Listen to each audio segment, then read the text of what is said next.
हम महफिल के बिल्कुल मक्ते तक आ गए हैं, बिल्कुल मंजिल तक आ गए हैं अपनी।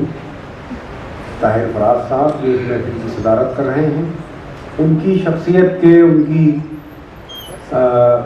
शायरी के बहुत से पहलू हैं, बहुत से तारुफ हो सकते हैं, लेकिन मुझे हमेशा उनकी शायरी सुनकर ऐसा लगता है जैसे कोई धीरे से पेड़ की शाख हिला दे और फूलों की बरसात होने लगे। एक हमारे दिल्ली के शायर थे रऊफ रज़ा, वो बहुत अच्छे शेर कहते थे, उनका मजमूआ भी आएगा बहुत जल्द। तो उनका शेर याद आता है कि ख़त्म होता नहीं फूलों का सफ़र, ख़त्म होता नहीं फूलों का सफ़र, रोज़ एक शाख हिला देता हूँ।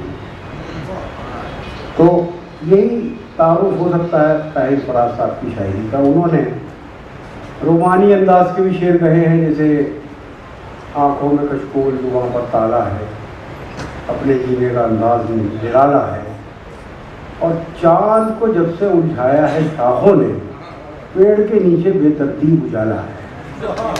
ये भी उनकी शायरी का पहलू है। लेकिन उन्होंने, जैसा कि कहा जाता है, ये समझ लिया जाता है कि जो नर्म लहजे का शायर होता है वो सियासत की बात नहीं करता, एहतजाज की बात नहीं करता, वो पुरानी डेफिनीशन पर चल रहा है, बहुत पीछे है। ऐसा सोचना बिल्कुल गलत है। वो इस अंदाज के भी शेर कहते हैं कि ज़िंदगी तेरे ताक़ुब में हम, ज़िंदगी तेरे ताक़ुब में हम इतना चलते हैं कि मर जाते हैं। उन्होंने ज़िंदगी से जुड़े हुए तमाम पहलुओं को अपनी शायरी में जगह दी है। मैं शहर इलाहाबाद, निराला, महादेवी वर्मा, अकबर इलाहाबादी, इन तमाम बड़े लोगों के शहर, बड़े शहर इलाहाबाद की तरफ से जनाब ताहिर फराज की खिदमत में एहतराम पेश करते हुए आपकी तालियों की भरपूर गूंज में उन्हें आवाज़ दे रहा हूँ। जनाब ताहिर फराज। आदाब दोस्तों, बहुत खुशी भी हो रही है कि आज का ये इलाहाबाद का मुशायरा, इतना आसान मुशायरा इलाहाबाद में हो रहा है कि जिसमें कोई कुछ भी पढ़े और लोग उसको सुन भी देते हैं और गा भी देते हैं। तो ये इलाहाबाद की तो खासियत नहीं थी। इलाहाबाद तो बड़ा मुश्किल पसंद लोगों का शहर है। यहाँ आसानी से कोई शायर कलाम नहीं सुना सकता, न सुना जा सकता है। लेकिन ये कि घायल साहब की ये जादू भरी शख्सियत का कमाल है कि आप अब तक यहाँ बैठे हैं। तो खास के रखा गया है।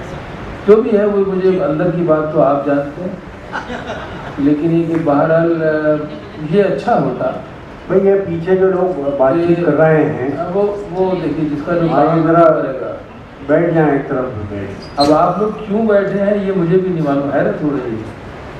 लेकिन अगर बैठे हैं तो यकीनन शायरी सुनने के लिए बैठे हैं, इसकी खुशी हो रही है। तो मुझे इनके शेर में उतना ही बहुत पुरानी गज़ल याद आई कि खुद को पढ़ता हूँ छोड़ देता हूँ, खुद को पढ़ता हूँ छोड़ देता हूँ, एक वरक़ रोज़ मोड़ देता हूँ। मैं पुजारी बरसते फूलों का, छू के शाखों को छोड़ दिया। तुझसे रिश्ता है रेशमी रिश्ता, तुझसे रिश्ता है रेशमी रिश्ता, कच्चे धागे मैं तोड़ देता, कच्चे धागे मैं तोड़ देता हूँ।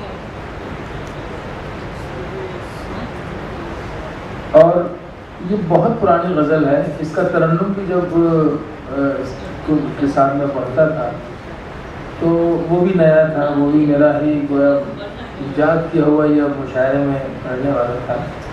उसके बाद बहुत सी चीज़ें ऐसी हैं जो शेर के हवाले से भी और तरन्नुम के हवाले से भी मैंने बैठा सुनता रहता हूँ, लोग पढ़ते रहते हैं, तो मुझे अच्छा लगता है कि चलिए कुछ ना सही तो मुशायरे के हवाले से इतनी खिदमत तो लोगों ने कबूल की कि लोग थोड़ा बहुत मुतासिर हुए और उन्होंने उसकी तदब्बुर की या उसकी नकल की और उनको अच्छा लगा तो उन्होंने उसको अपना लिया। लेकिन अपनाया इस तरह कि मैं जो था, ये हमेशा से होता है, मैं जो था वो एक मुशायरे में गोरखपुर में था, तो किसी ने कहा कि साहब आपने तो ये गज़ल पढ़ी है तो फला का तरन्नुम है। अब मैंने मुस्कुरा दिया, मैं खाली खामोश हो गया। तो इस तरह शेर के हवाले से भी बहुत से अशार ऐसे होते हैं जो बहुत पहले कह लिए जाते हैं, मशहूर हो जाते हैं, बाद में उसके बहुत सारे अक्स जो है वो सामने आ जाते हैं, और अक्स इतनी तवज्जो से लोग सुनते हैं या उसको इतनी अल्लाह की तरफ से भी कि वो असल हो जाता है और जो असल था वो नकल नहीं होता है। तो ये सब होता रहता है। ये सिर्फ हमारी कम इल्मी की वजह से भी होता है कभी कभी कि हम उस असल शायर तक नहीं पहुंच सकते जिसका काम था, जिसने नकल की, उसकी तारीफ करते रहते हैं। ये बातें इलाहाबाद में कही जा सकती हैं तो कह दी गई। अब मैं 2-4 शेर पेश कर देता हूँ। जो मसलक रहा, जो अकीदा रहा, जो काम रहा 40 साल 45 साल से, उसका ये निचोड़ भी कह सकते हैं आप। ये 2-4 शेर मोहब्बतों को बड़ी आजिज़ी से खर्च किया, मोहब्बतों को बड़ी आजिज़ी से खर्च किया, मोहब्बतों को बड़ी आजिज़ी से खर्च किया। खुशी थी तेरी तो खुद को खुशी से खर्च किया। मोहब्बतों को बड़ी आजिज़ी से खर्च किया। क्या कहने की अंदाज में कहता खुशी थी तेरी तो तेरी खुशी थी तो खुद को खुशी से खर्च किया। ये जिंदगी जो बहुत मुख्तसर मिली थी मुझे, ये जिंदगी जो बहुत मुख्तसर मिली थी मुझे, सो मैंने भी इसे दरिया दिली से खर्च किया।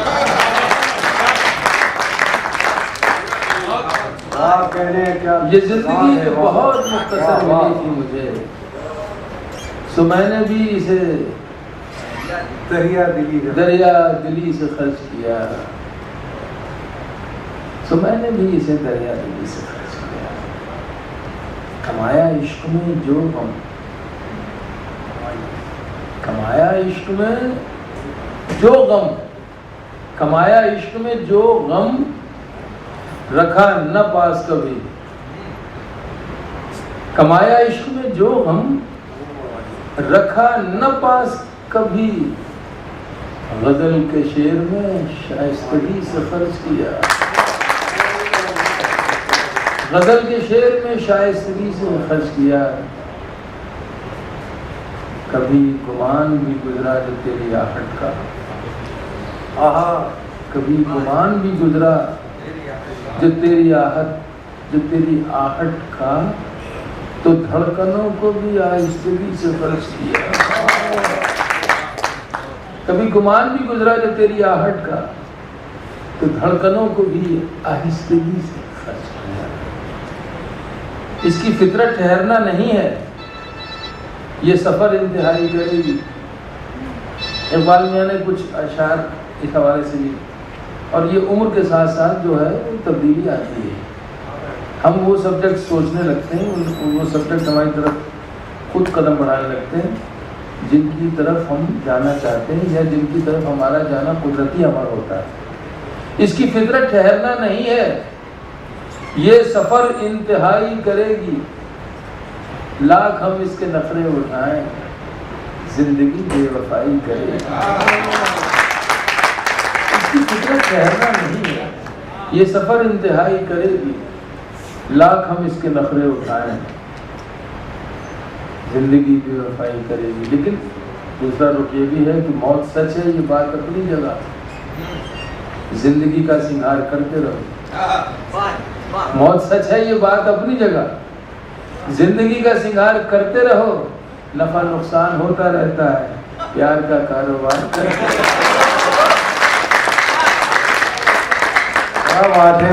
मौत सच है, ये बात अपनी जगह। मौत सच है, ये बात अपनी जगह। मौत सच है, ये बात अपनी जगह। जिंदगी का श्रृंगार करते रहो, नफा नुकसान होता रहता है, प्यार का कारोबार करते रहो, प्यार का कारोबार करते रहो। अब एक देखिए, गजल जो है वो बगैर इश्क के नहीं होती, और इश्क के लिए माशूक का होना जरूरी है, तभी तो आशिक बनेगा। तो अब इसका जिक्र ना हो तो फिर वो गजल का शायर कहलाने का मुस्तहक नहीं, ना वो गजल हो पाएगी। एक कथा सुनाता हूँ, प्यार का कारोबार करते रहो। कभी कभी क्या होता है कि जहन में एकदम से कुछ चीज़ आती है, लेकिन दूसरी तरफ जो उम्र के साथ याददाश्त का मामला है वो कमज़ोर होता है।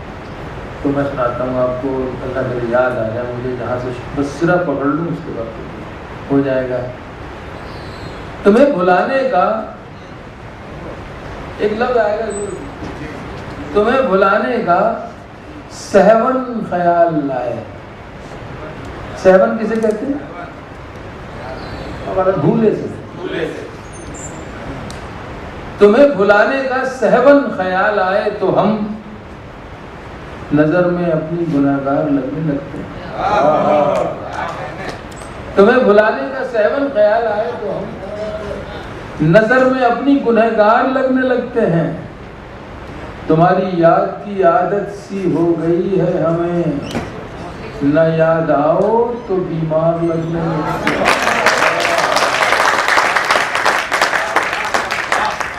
तुम्हें भुलाने का सहवन ख्याल आए तो हम नजर में अपनी गुनहगार लगने लगते हैं। तुम्हारी याद की आदत सी हो गई है हमें, न याद आओ तो बीमार लगने लगते हैं। न याद आओ तो बीमार लगने लगते हैं। अब 4 दूसरे हैं ये कदरी शिकल का। और मैं सिर्फ हाथ जोड़ के विनती के साथ आप सबकी इस खूबसूरत महफिल में ये अर्ज़ करना चाहता हूँ, विनती करना चाहता हूँ कि ये जो हमारा मुल्क है ना, ये सिर्फ इसलिए अनोखा और अलग और सबसे ज़्यादा खूबसूरत है कि इसमें मुख्तलिफ रंगों के फूल खिलते हैं। आज मनोज घायल साहब ने ये महफिल सजाई, इसमें उर्दू या हिंदी का कोई मामला नहीं है, ये सिर्फ दिल की बात है, मोहब्बत की बात है। जहाँ तक ज़बानों का मामला है, ज़बान वही बोलता है आदमी जो आसानी से बोल सकता है। यहाँ पर मैं संस्कृत नहीं बोल पाऊँगा क्योंकि संस्कृत मैंने पढ़ी नहीं, ना मेरा घर का माहौल रहा, ना आप बोल पाएंगे, ना मैं फ़ारसी बोल पाऊँगा, ना अरबी बोल पाऊँगा। मैं वही बोलूँगा ना जो मैंने सन आज़ादी के बाद आँख खोल के अपने घर में जो ज़बान पढ़ी, सुनी और सीखी। यहाँ कुछ भी नहीं। हाँ, उस ज़बान में जो जज्बात हैं और जो एहसासात हैं वो ज़रूर हम बयान कर सकते हैं, अगर अल्लाह ने हमें शायरी की नेमत से नवाजा है। गॉड गिफ्टेड होता है सब, तो वो हम कर रहे हैं। अब ये ज़बान उर्दू है या हिंदी है या हिंदवी है, ये तो वो जाने जो इसके माहिर लोग हैं, है ना। हम वो बोल रहे हैं जो हमें आता है, सीधी बात। और आप वो सुन रहे हैं जो आप सुन सकते हैं। कहीं कहीं कोई लफ्ज़ ऐसा आ जाता है तो वो ज़रूर बताने की कोशिश की जाती है, बताने की जरूरत होती है, उसको तो बता दिया जाता है। तो मैं एक शेर एक कथा पढ़ रहा हूँ, बस इतनी सी बात है कि मैं हूँ ताहिर फराज, ये है मनोज घायल, और आप बैठे हैं खूबसूरत महफिल में। यहाँ पर हर तरह के लोग बैठे हैं। मैं हूँ तो हूँ। जब मैं यहाँ खड़ा हूँ तो आप मुझे देख रहे हैं, सुन रहे हैं, महसूस कर रहे हैं। कुछ लोगों को ऐसा लगता है कि ये मैं नहीं हूँ, यहाँ मैं नहीं हूँ और मैं नहीं बोल रहा हूँ, वो मुझे नहीं सुनना चाहती या सुन रहे हैं। बस उन्हीं की खिदमत में चाह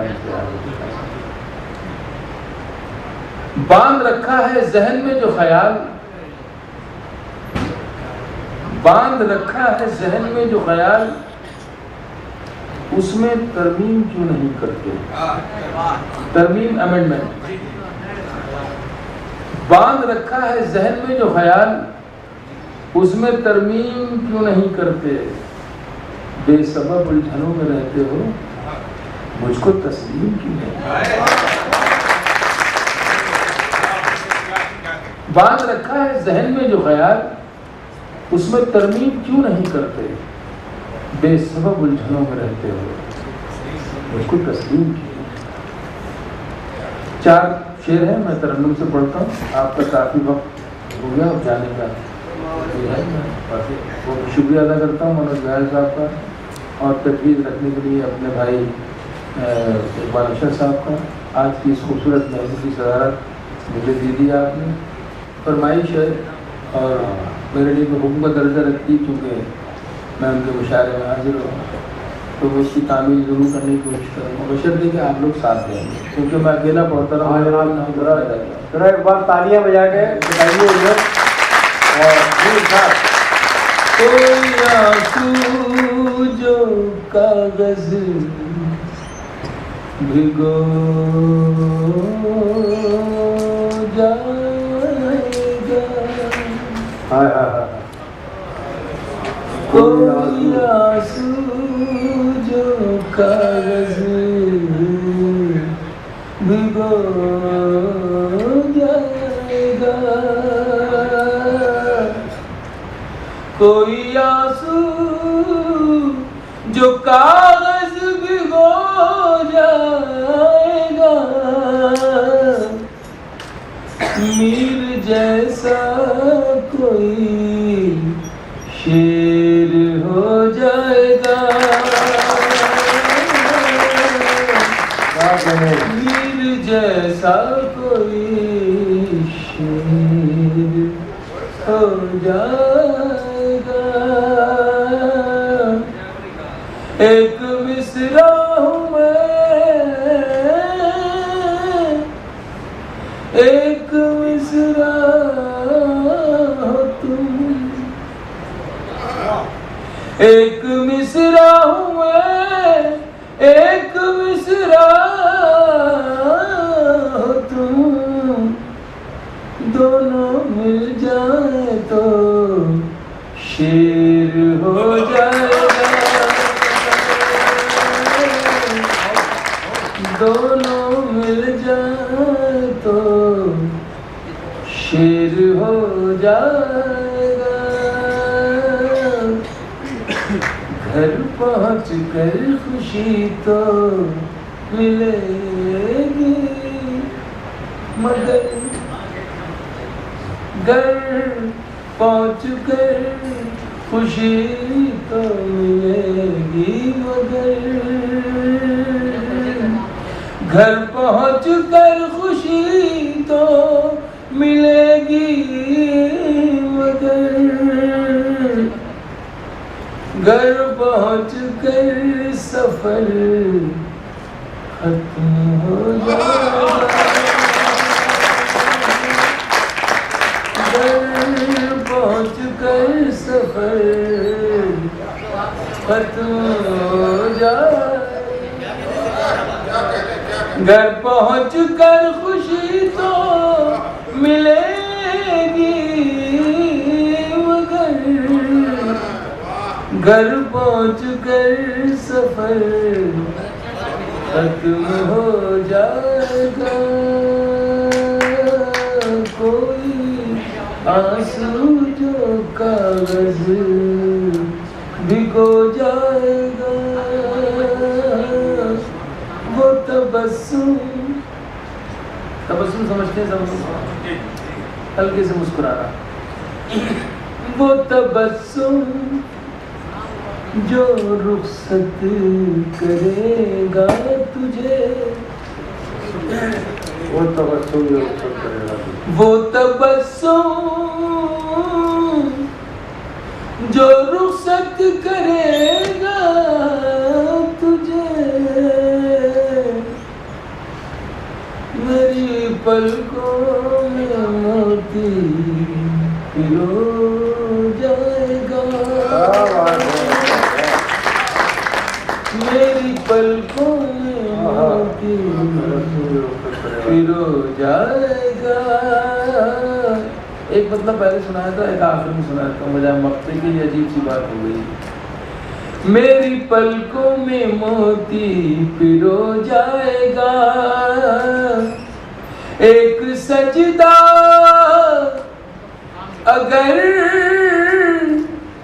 दिल से हो जाएगा,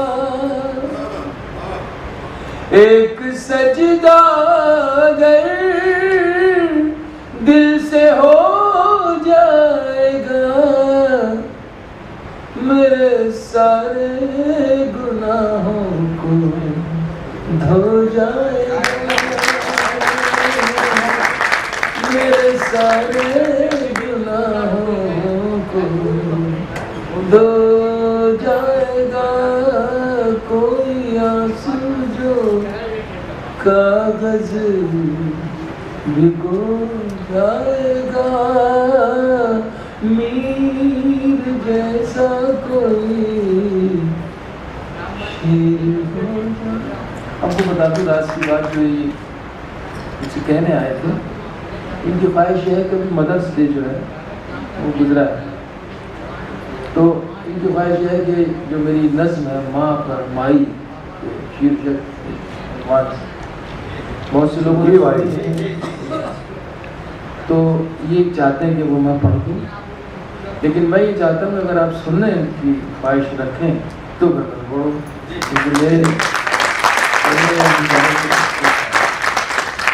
अंबर की ये ऊंचाई, धरती की ये गहराई, सच्ची बात ये है कि माँ ऐसा रिश्ता है जिसकी तारीफ हम कितनी भी कर लें, मैं कितने ही गीत कह लूँ, गज़लें कह लूँ, शेर कह लूँ, जिंदगी भर कहता रहूँ उसकी तारीफ, उसके दूध की एक बूंद का भी कर्ज अदा नहीं कर पाऊँगा इसके बावजूद। तो ये बहुत बात है कि सिर्फ माँ और बच्चे के दरमियान का रिश्ता ये अल्लाह ने ऐसा बना दिया कि इसमें ना कोई गेम है ना कि कुछ नहीं, तो बस ये बेलौस रिश्ते की नज़र है। मेरी छोटी सी कोशिश है, अल्लाह ताला मुझे इसके हवाले से ही मुझ पर रहम फरमा दे और मुझे यहाँ से और वहाँ से सुकून कर दे। अंबर की ये ऊंचाई, धरती की ये गहराई, अंबर की ये ऊंचाई, धरती की ये गहराई, तेरे मन में है समाई माई, ओ माई। तेरा मन अमृत का प्याला, तेरा मन अमृत का प्याला, यही काबा यही शिवाला,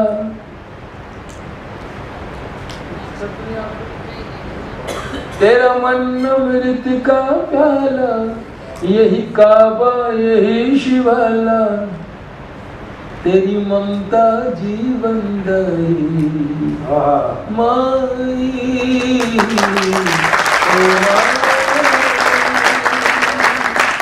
अंबर की ये ऊंचाई, धरती की ये गहराई, तेरे मन में है समाई माई, ओ माई। जी चाहे क्यों तेरे साथ रहूं, मैं बन के तेरा हम जोली, तेरे हाथ ना छुप जाऊं, यूं खेलूं आँख मिचोली। जी चाहे क्यों तेरे साथ रहूं, मैं बन के तेरा हम जोली, तेरे हाथ ना छुप जाऊं, यूं खेलूं आँख मिचोली, यूं खेलूं आँख मिचोली। परियों की कहानी सुना के, कोई मीठी लोरी गा के, कर दे सपने सुखदाई माई।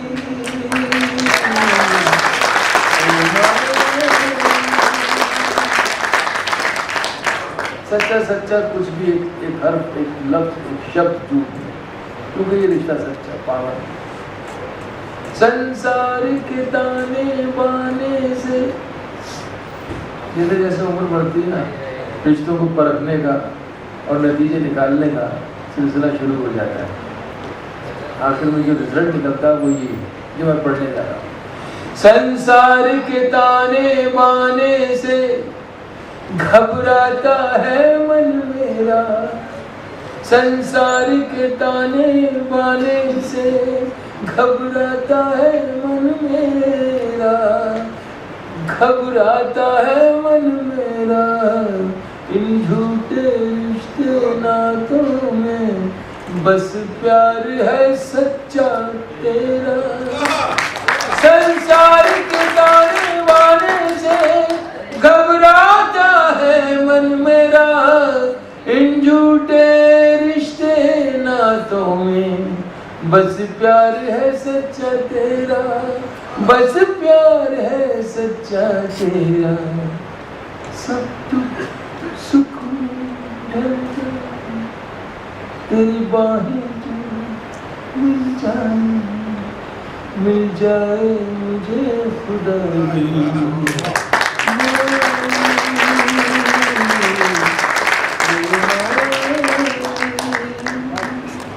तेरा मन अमृत का प्याला, यही काबा इस वाला, तेरी ममता जीवन दही। जाड़े की ठंडी रातों में जब देर से मैं घर आऊं, जाती तजुर्बा है। जाड़े की ठंडी रातों में जब देर से मैं घर आऊं, जब देर से मैं घर आऊं, हल्की सी दस्तक पर अपनी तुझे जागता हुआ मैं पाऊं। जाड़े की ठंडी रातों में जब देर से मैं घर आऊं, हल्की सी दस्तक पर अपनी तुझे जागता हुआ मैं पाऊं, तुझे जागता हुआ मैं पाऊं। सर्दी से ठिठुरती जाए ठंडा बिस्तर अपना, मुझे देखे गर्म रज़ाई।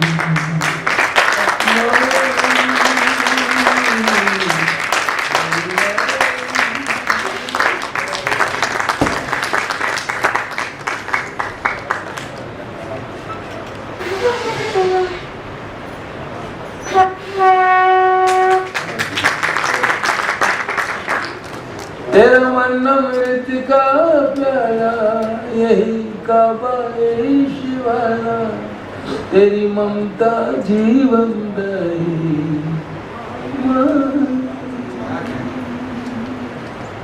फिर कोई शरारत हो मुझसे, देखिए जब बिछड़ जाती है ना तब कदर होती है, जिंदगी में हम लोग उसकी कदर नहीं कर पाते। तो फिर दिल चाहता है कि यार फिर से कहीं से मिल जाए, वो हम बच्चे बन जाए और वो बेफिक्री की ज़िंदगी फिर हासिल हो जाए। वो आंचल, वो साया उसका जो हर मुसीबत से हर आफत से बचा लिया करता है, वो फिर से मिल जाए। लेकिन ये बच्चा जो है अंदर रह जाता है, इसकी ये कामना पूर्ण नहीं हो पाती, वो नुकसान हो चुका होता है जो उसकी भरपाई कभी नहीं होती। बस उसी एहसास को इसमें शायद कहने की कोशिश की, बताने की कोशिश। फिर कोई शरारत हो मुझसे नाराज करूं फिर तुझको, ये हसरत है ना। फिर कोई शरारत हो मुझसे नाराज करूं फिर तुझको, नाराज करूं फिर तुझको। फिर गाल पे थप्पी मार के तू सीने से लगाए मुझको। फिर कोई शरारत हो मुझसे नाराज करूं फिर तुझको। फिर गाल पे थप्पी मार के तू सीने से लगा ले मुझको, सीने से लगा ले मुझको। बचपन की प्यास बुझा दे, अपने हाथों से खिला दे, पल्लू में बंधी मिठाई माँ।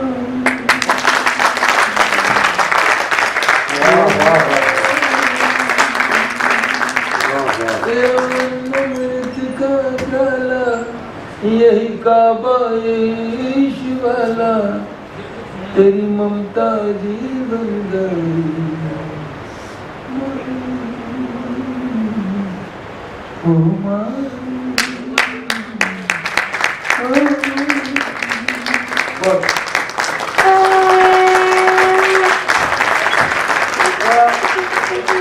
साहब जो है इनका रो कर हाल खराब हो गया पिछले ऊपर। अब मैं चाहूँगा ताहिर भाई भी रो रहे हैं, अगर उनकी तबीयत दोबारा करे तो वो जो थोड़ा सा लाइट कर दें, माहौल को रोमानी कर दें थोड़ा सा। बहुत खूबसूरत हो तुम,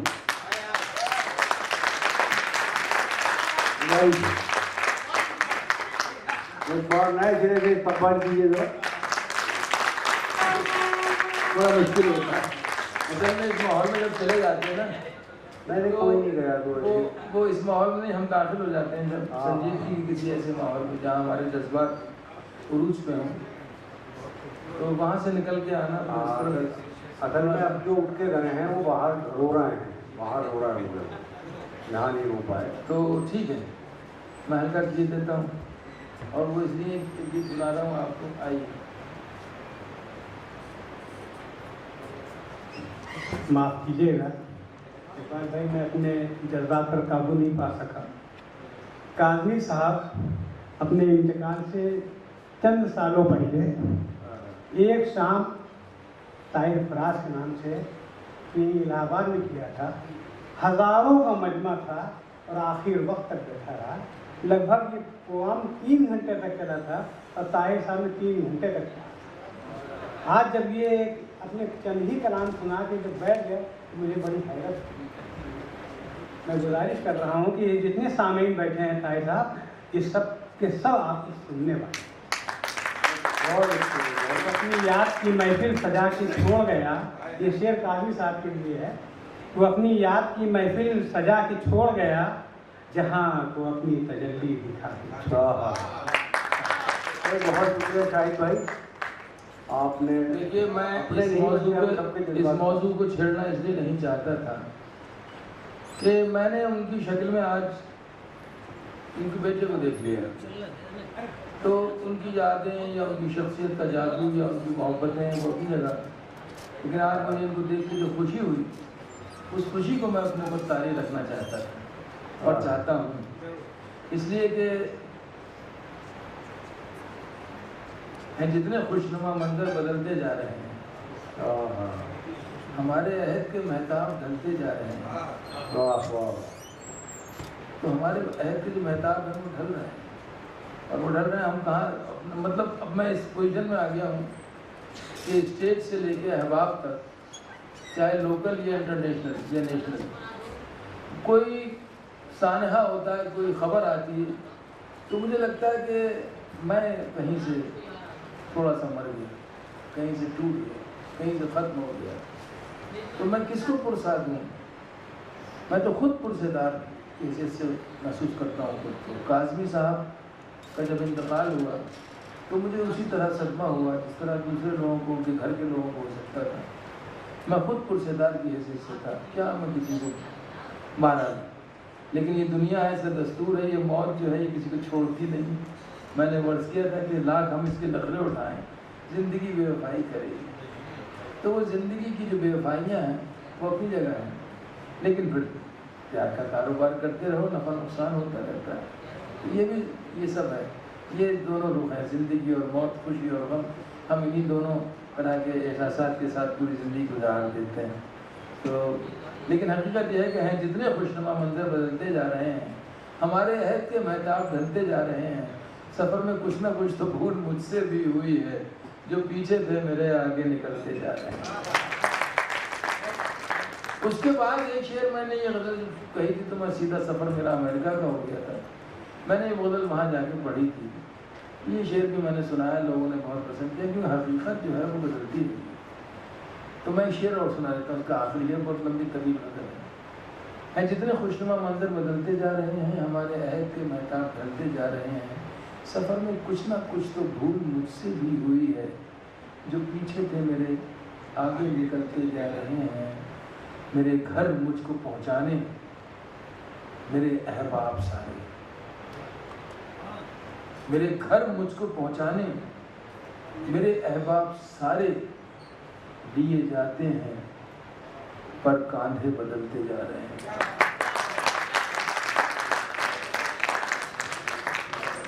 तो ये हकीकत है कि मेरे घर जो हमारा असल घर है वो क्या है, वही है। इसके बाद जिंदगी है। गम न किया अहबाब ने मरने का मेरे, मुझको फिर एक बार जो जिंदा होना था। ये भी है इसे पहले आज हुआ है जो आइंदा होना था। मेरे कातिल को शर्मिंदा होना था। मेरे लहू से लिखी गई थी जो तारीख, मेरे बाद उसे तो जिंदा होना था। ये भी एक है, ये भी एक। तो मैं एक छोटा सा गीत है वो सुना देता हूँ आपको, अगर मुझे आप इजाज़त दें। एक ऐसा गीत सुनाना चाहता हूँ जिस जिस जिस गीत की इस वक्त मेरे समाज को और मेरे पूरे मुल्क को ज़रूरत है।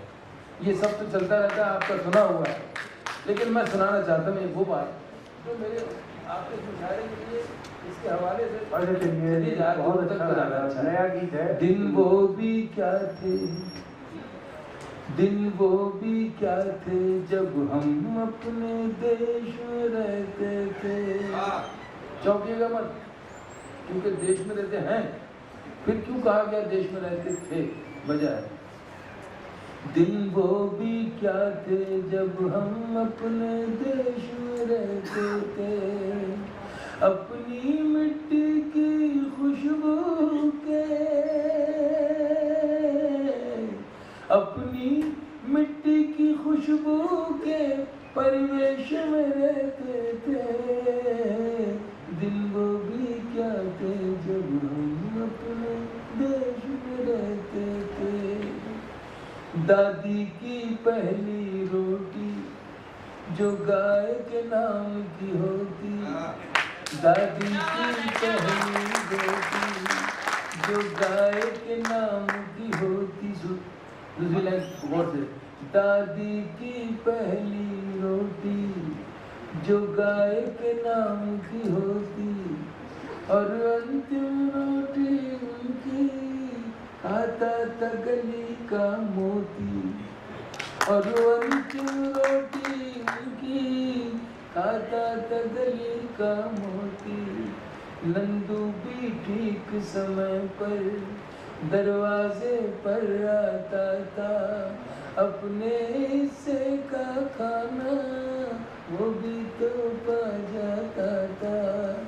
हर घर के हर आंगन में, हर घर के हर आंगन में बकरी पाली जाती थी। चूंटियों के बिल में अक्सर शक्कर डाली जाती थी, शक्कर डाली जाती थी। हम बच्चे ये सब करने के आदेश में रहते थे। दिन वो भी क्या थे जब हम अपने देश में रहते थे। दिन वो भी क्या थे जब हम अपने देश में रहते थे।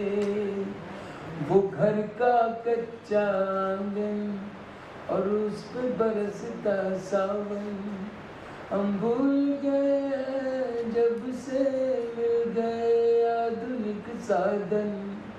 एक मामूली सा बिछोना और छत पर जाकर सोना, किसी परी की कोई कहानी, किसी जिन्न का जादू टोना। दादी की कहानी वाले, दादी की कहानी वाले किरदारों में खो जाना। दादी की कहानी वाले किरदारों में खो जाना। और जाने कब चुपके से सुनते सुनते सो जाना, सुनते सुनते सो जाना। अब जाने आगे क्या होगा, अब जाने आगे क्या होगा, पशु पेशु में रहते थे। दिन वो भी क्या थे जब हम अपने देश में रहते थे। दिन वो भी क्या थे जब हम अपने देश में रहते थे। ये जो एक साझा विरासत थी हमारी, गांव में किसी की बेटी हो, किसी जात का हो, किसी धर्म का हो, जब विदा होती थी तो पूरा गांव उसको विदा करने और गांव की दहलीज तक, गांव की दामाद जो होता था, जब आता था तो पूरे गांव का दामाद, और जो किसी भी घर के सामने बैठेगा तो उसको उसी तरह से सब। ये जो विरासत हमारे यहाँ, मतलब मैं इसके आगे कुछ नहीं बोलूँगा।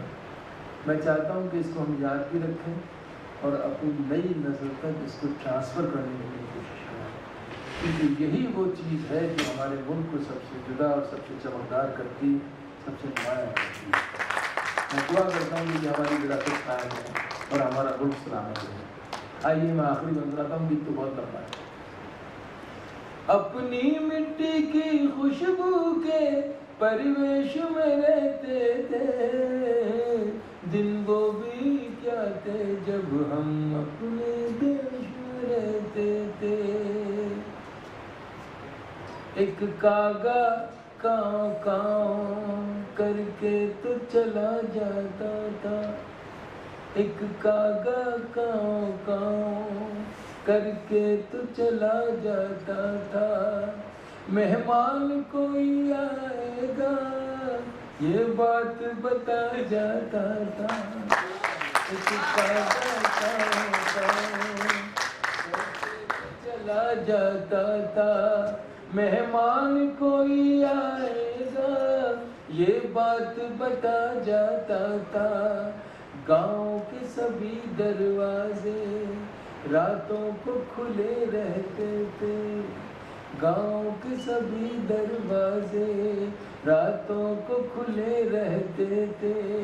टूटी साइकिल लेकिन हम सब से जुड़े रहते थे, हम सब से जुड़े रहते थे। ये सच है हम लोगों के, उन दिनों में घर कच्चे थे। ये सच है हम लोगों के, उन दिनों में घर कच्चे थे। घर तो कच्चे थे लेकिन रिश्ते सारे सच्चे थे, रिश्ते सारे सच्चे थे। संत और साधु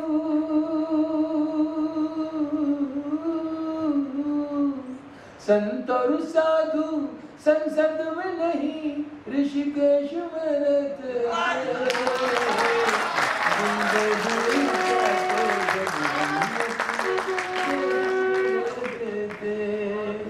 दिन वो भी क्या थे जब हम अपने देश में रहते थे।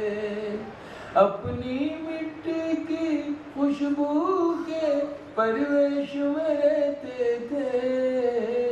दिन वो भी क्या थे जब हम